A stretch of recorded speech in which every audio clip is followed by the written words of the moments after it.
Craving the perfect holiday snack? Check out Farmer Bill's Biltong. Think beef jerky, but better. No sugar, no preservatives, just pure animal protein goodness. Crafted from premium grass-fed beef or bison and air-dried to perfection, Farmer Bill's Biltong is nutrient-packed, energy-dense, and perfect for an on-the-go treat or a standout snack for your next party. My favorite is the original bison, but the other flavors like the original beef, smokehouse, and spicy chili had me second-guessing that choice more than once. Visit FarmerBillsProvisions.com to grab a 1-pound slab or a variety pack and use code BIZBIT10 for 10% off. Farmer Bill's Biltong, don't be the 2-liter guy at this year's Christmas party.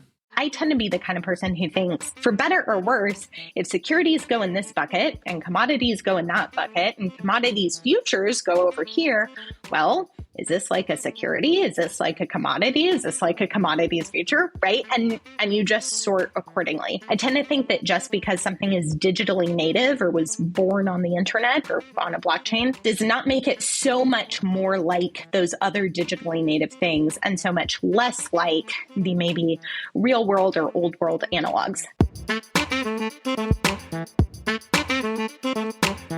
Welcome to the Business Bitcoinization Show, the show dedicated to helping you enrich your life and grow your business with Bitcoin, the hardest money on planet Earth.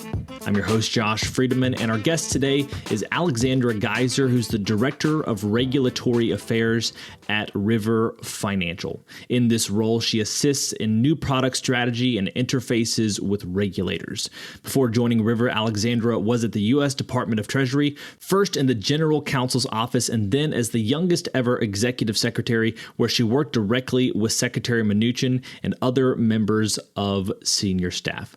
I think you're going to enjoy today's conversation. And if you want a little bit more from Alexandra, after the interview, we got to talking about how we didn't focus as much on extremely relevant regulatory aspects for business owners. And so we recorded about 90 seconds of content, and that's going to be on my YouTube channel. That video is linked in the show notes below. Of course, before we get to our interview with Alexandra, we do have this week's Bitcoin Meetup Spotlight, and this week it's Columbus Bitcoin. Columbus Bitcoin is a bi-weekly Bitcoin social meetup in Columbus, Ohio. Join them at their next meetup on June 13th at River Financial's downtown offices in Columbus, Ohio. Ben Epling, River's strategy analyst and Ohio State alum, will be sharing. The team from Gray Data Mining will also be there, along with Seed Signer. For more information, visit columbusbitcoin.io or follow Columbus Bitcoin on Twitter at Columbus Bitcoin.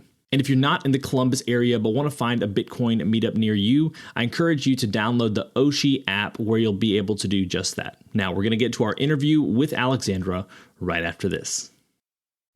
Business owners, unlock the benefits Bitcoin has to offer your business with the Bitcoin for Business Quick Start Guide. This 27-page guide highlights the 6 ways you can grow your business with Bitcoin. Check it out in the show notes. Alexandra, welcome to the podcast. Thanks so much for having me, Josh. So I like to start off every single interview with a few questions that help us to get to know you a little bit better and give us some insight for our own lives. So you ready for these? I'm ready. When and how did you first learn about Bitcoin? A Facebook post to the Wikipedia page for Bitcoin on July 21st, 2011. Wow. So I have an undergrad in politics, philosophy, and economics, and I really liked the economics part of that. And so one of my friends from college posted on my Facebook wall, as an economist person, how do you feel about this? And my conclusion was more or less, amazing if true. And I'm a lawyer, so I always joke that I was not sophisticated enough to have bought Bitcoin early enough to then lose it in Mt. Gox. I didn't buy Bitcoin until 2017, but did buy it before the big bull run, and nice. Have always really appreciated Bitcoin, especially from the economic side. I joke that Bitcoin will make economics true again. And so that has always been kind of the most appealing aspect of it for me. Question number 2 is this: what's an insight or fact about Bitcoin that you wish everyone understood? That Bitcoin is anonymized or pseudonymous. It's not anonymous. So I think this cuts both ways. I think people, like perhaps the Canadian truckers from a year or two ago, think, oh, no one will know that I'm sending or receiving Bitcoin. And then I think policymakers and regulators, when they first hear about it, are often very nervous and think, maybe have some vague associations with the dark web or criminal activity. And I always tell people, if you'd like to do crime, which I don't advise, nothing beats a duffel bag full of cash, right? There's a reason that anytime we see ransomware that wants to get paid in Bitcoin, you tend to track it down pretty easily. So there are kind of better and worse ways to interact with that. But I think that it's not fully anonymous piece is something that folks who are both very pro-privacy and very anti-privacy tend to miss. What is the Bitcoin resource you most recommend to other people? River Learn, absolutely. So this is the sort of Investopedia of Bitcoin terminology. But if you want less of a corporate shill answer, I like the Bitcoin Standard. So again, I like the economics piece of it, and I kind of joke that one's come for why Bitcoin makes money real and economics true again, and stay for why gold would have solved World War I. So question number 4, we're moving away from Bitcoin. Beyond Bitcoin, what is a resource, tool, or idea that's been helpful to you or your work in River recently? I think it's the idea of a morning block. So particularly in a 24/7 kind of news cycle and having all the technology in the world in the palm of your hand or your back pocket constantly, it's really easy to get distracted and to lose focus and to hit 3 p.m. and feel like, oh my gosh, I've gotten nothing done. So I do a block of things every morning. It starts with reading the Bible, and then depending on my son's wake up schedule, it's either playing with him and then working out, or working out and then playing with him. But starting things out with scripture, exercise, and family is a pretty good start to the day. And now we have our final arbitrary but insightful question, and it's this. As a general life principle, is it better to ask why or why not? Why not?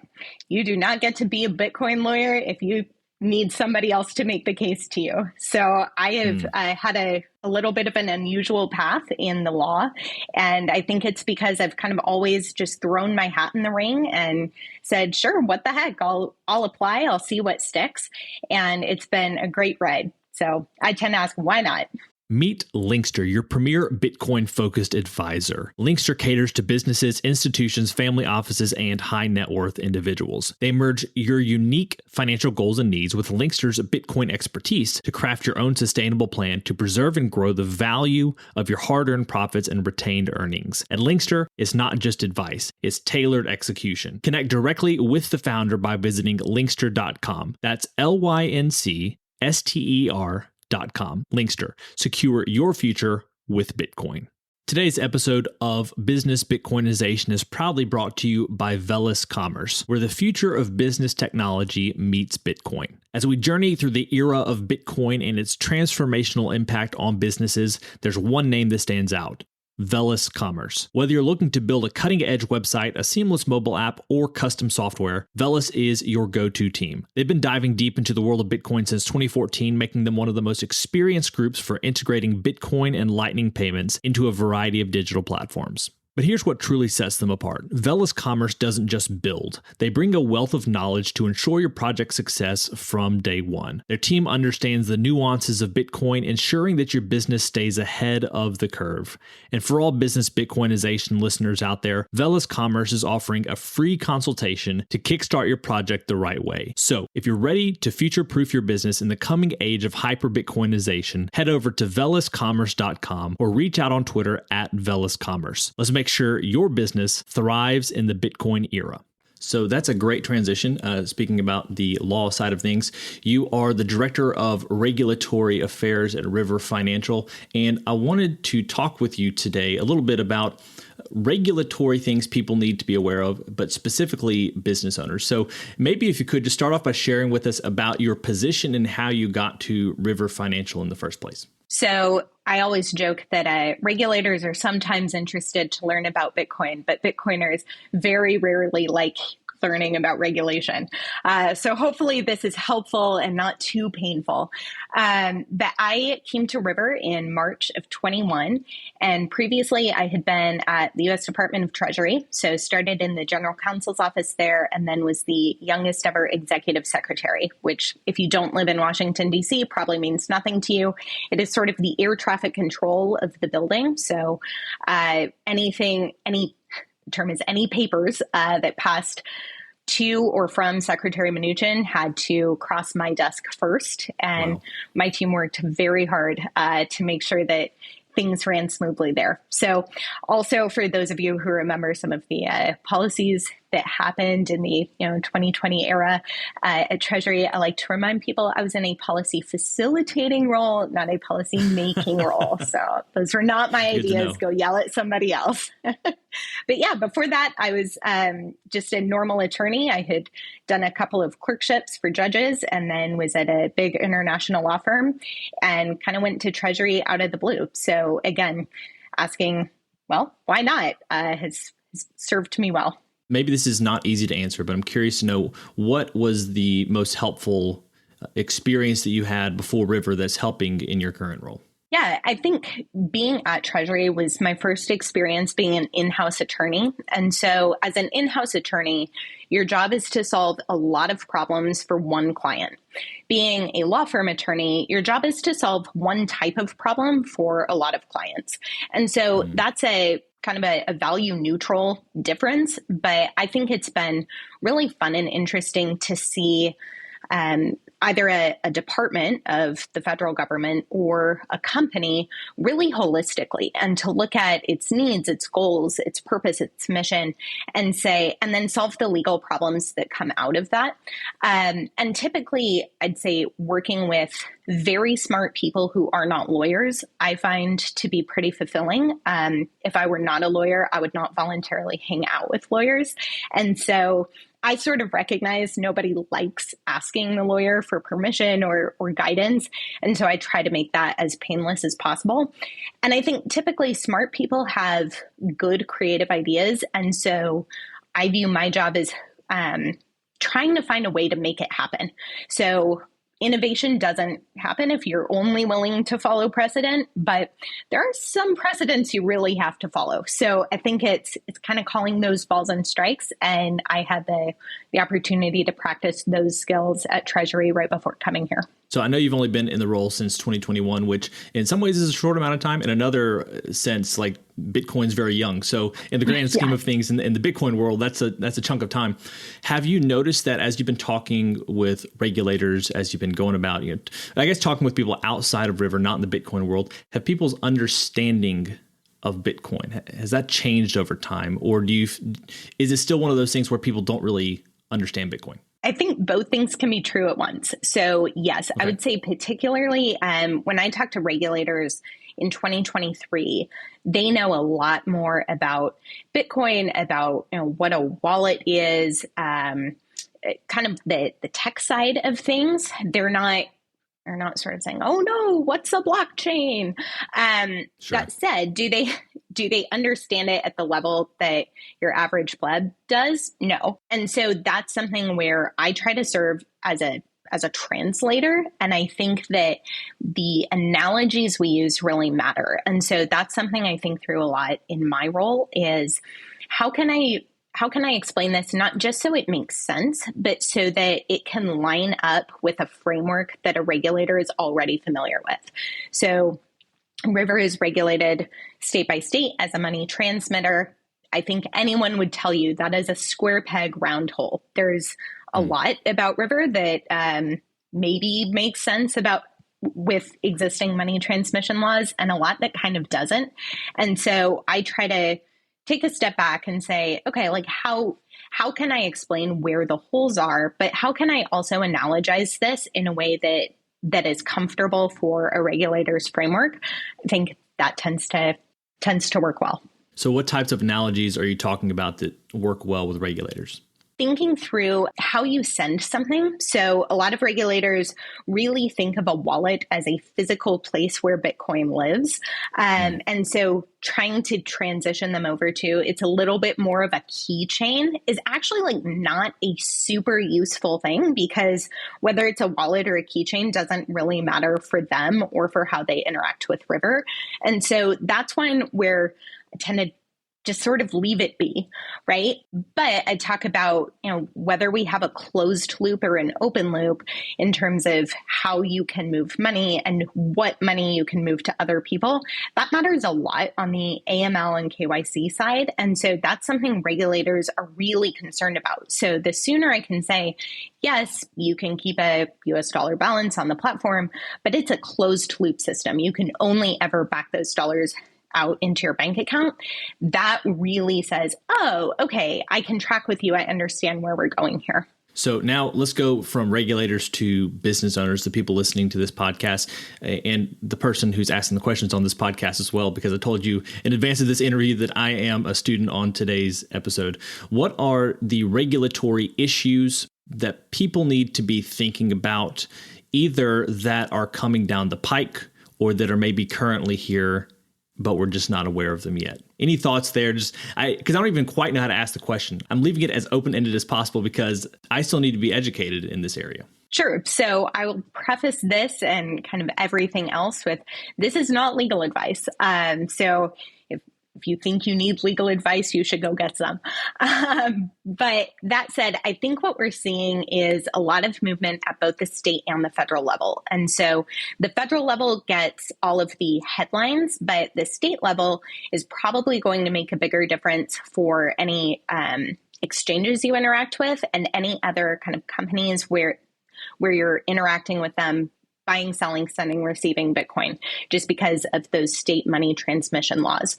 So I think post FTX, that is absolutely the elephant in the room. And I get the sense that legislators and regulators really feel like, true or not, they were kind of caught by surprise on that. And like there was more that should have been done on the front end. I would sort of say, fraud is fraud is fraud. It's always illegal. It's always wrong. And so we are not in a situation where we're wringing our hands and saying, man, FTX did all of this stuff and it's so bad and we know it's bad, but there's nothing we can do about it. Not true. Like there are charges, there are multiple people, there are indictments, they're being handled. And so from that standpoint, I would sort of say, it is a tragedy when Americans lose money to Ponzi schemes and fraudulent corporations. It's bad. It shouldn't happen. I don't know how much of that could have been changed with different regulation. I do think the current sort of, it's not a lack of regulation. People, including Gary Gensler, are fond of saying it's the Wild West and crypto is totally unregulated. Not true. We're regulated. Just River is regulated by FinCEN as a money services business. Like I said, we're regulated state by state as a money transmitter. We and all our clients deal with the IRS and tax reporting. We have to comply with the OFAC sanctions list. I mean, on and on and on. It's not like it's a blank slate out there. What I think we are lacking is a clear regulatory trellis or framework on which innovation can grow.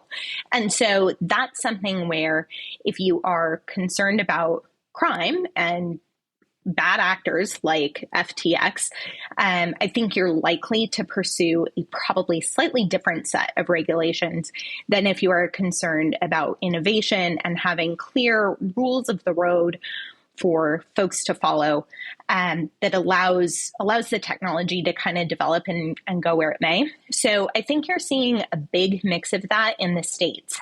State legislators are kind of in session in the spring. Ideas are churning. And I will say, January of 23, I've never seen the energy from state legislators and state regulators, like we saw kind of coming back after FTX went down, after the holiday season. People hit the ground running and were really interested in solving that problem.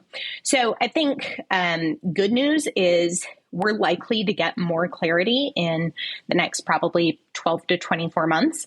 Bad news is you might not like that clarity.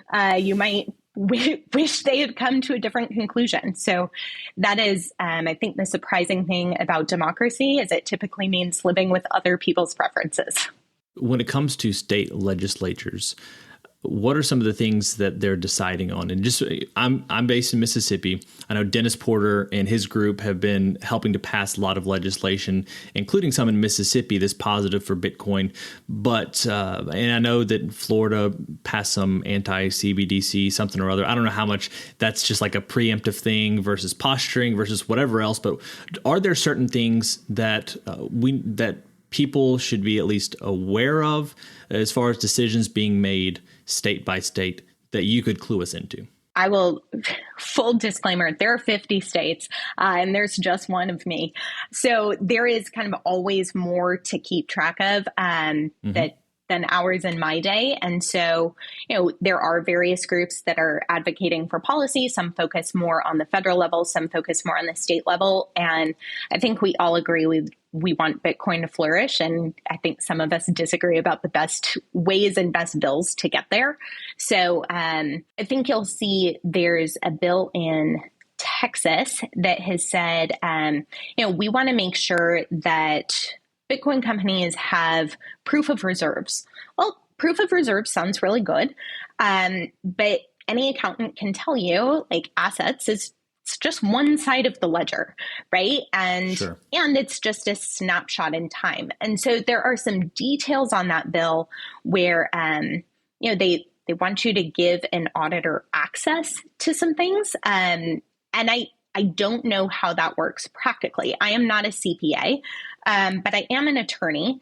And if somebody said, well, everything we're doing is legal because we've given a lawyer access to our business plan, you don't know if they've logged in. You don't know when they reviewed it. I mean, accounting, the whole difference is whether you're looking at the full stream or at a snapshot, right? And so those sorts of things really matter. And I tend to think that legislation is ambiguous in some ways that, maybe it'll work out and maybe as it's being administered, it won't be such a big deal. But maybe there are some issues that are going to be just practically very difficult for companies to comply with. And Texas is, by and large, extremely favorable to Bitcoin.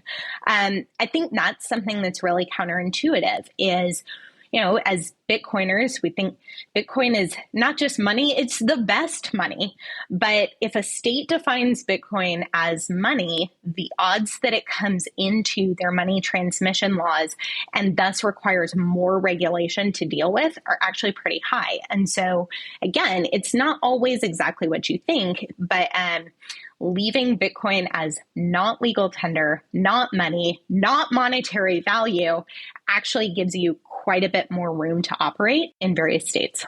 When it comes to the states and the lawmakers in states, do you get the sense, and once again, I know that you're not a CPA, you're a lawyer, you're not a politician, you're a lawyer, but do you get the sense that states are trying to fill a void where the federal government has not yet made any pronouncements? Or is it that the states want to preemptively make laws to kind of signal to the federal government what their thoughts are on Bitcoin or the broader crypto world, which I'm not interested in, but legislatures still bring into the conversation?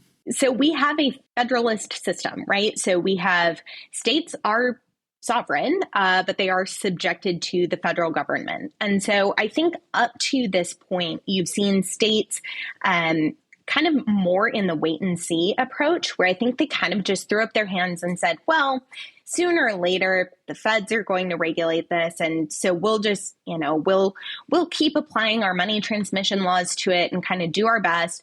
And certainly there was a lot of work to be done there.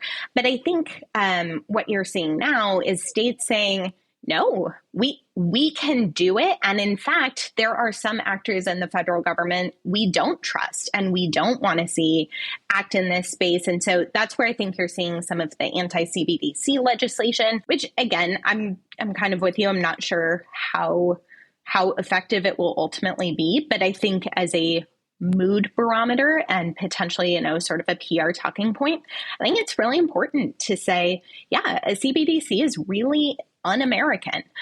We don't do that here, right? And so from that standpoint, I like the spirit, and I think it makes it accessible to Americans who otherwise would not have a particular interest one way or the other in Bitcoin to say, oh, yeah, actually, some of the principles that I really care about do matter. They do pop up in this space. What should I be paying attention to, even if I don't own Bitcoin? Speaking about Americans who don't have a particular interest in Bitcoin one way or the other, people who are totally out of the space, in the last year, they've heard about FTX, all of this other news connected to FTX, and now they're probably starting to hear that the SEC is suing Binance and Coinbase. So there's a lot of question marks out there for people. And I think that if you're a Bitcoin only person, you feel pretty comfortable with where you are right now. I'm curious, though, what are some things in the last few years that you felt really good about when it comes to regulation or just understanding how politicians and regulators feel about Bitcoin? We are really starting to see some serious legislative movement.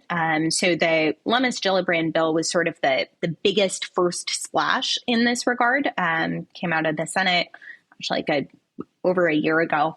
Maybe, I think. Don't quote me on the timeline. But I think, you're seeing more of that coming. There's a discussion draft in the House right now, and I think it's encouraging that the lawmakers are taking this seriously and they're working to understand this area. So you used to see sort of digital assets or virtual currency thrown around, and then the definition sections were often really hard to read. And they would always say, we don't mean in-game video game currency, but the stuff they did mean was not always particularly clear. And I think what you're seeing now is a delineation between digital securities, so something that maybe had an initial coin offering or an ICO, something that has a CEO and probably a director of marketing, and may in fact work more like shares of a company than Bitcoin. Well, that's great. But that is really different from something that is fully decentralized and fungible, like Bitcoin. And then you're also seeing, I think, a distinction being made between kind of cryptocurrencies and DeFi projects, and then stable coins, which again are for some people a very important part of the ecosystem, and yet do not work like a security or frankly like a commodity, and they're not really like a money market, although maybe they are in some senses, right? And so I really appreciate that. I think I have, maybe this is the former government lawyer talking, but I have a lot of sympathy for folks who aren't in this world, who don't live on Bitcoin Twitter, and who are trying to kind of jump in and understand it in good faith and distinguish between different types of technologies, how they work, what their application might be, and then just sort of sort them into the right buckets,